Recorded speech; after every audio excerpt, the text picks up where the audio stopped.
आचो बर लाई मेरी आए बनो विभूति वालो आचो बर लाई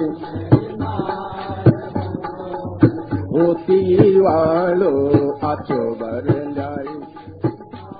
नारायण नारायण नारायण नारायण। देखो शिवरात्रि का पर्व क्या है क्या नहीं है, मैंने जैसे सुना है समझाया वो बात कहता हूँ।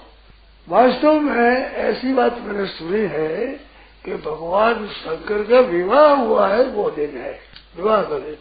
और व्रत करने वालों को शिवरात्रि का व्रत रखना चाहिए और रात्रि में रुद्राभिषेक करना चाहिए। रुद्राभिषेक है वो बहुत आवश्यक है। तो भगवान शंकर की उपासना करें। और शंकर की उपासना सबके लिए एक बड़ी काम की चीज है।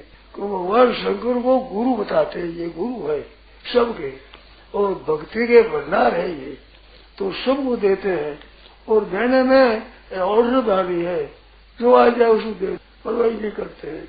ऐसे कृपालु भगवान शंकर है। एक शेठ जी की बात सुनाऊं। शेठ जी से जयदयाल जी कहते थे कि मेरे को सपना आया तो मैंने विचार किया था कि मैं शिव जी के दर्शन करता था रोजाना। उनके घर के पास ही सूर्य मंदिर है भगवान शंकर का, तो दर्शन करता था। तो सपने में भी दर्शन का नियम था, तो दर्शन का नियम था। तो उस दिन देरी हो गई, कपाट बंद हो गए, तो चारों तरफ घूमता रहा। तो ऊंची एक बारी खुली थी, तो ऊंचा चढ़कर बारी में होकर भीतर में गया। तो भगवान शंकर और पार्वती जी सोए हुए थे। मैं शंकर जी के पास में जाकर बैठ गया।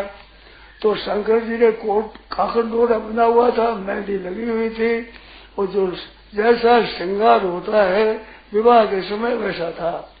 और एक तरफ पार्वती जी सोती थी, वो पास में उनके भी वही श्रृंगार जो विवाह के समय जैसा हुआ करता वह श्रृंगार।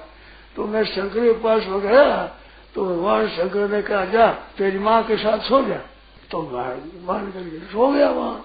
तो मैंने देखा नहीं पार्वती जी को। वो विचार था साधन में बीच में स्त्री के विषय में न देखना, ये उनका बड़ा पक्का नियम था।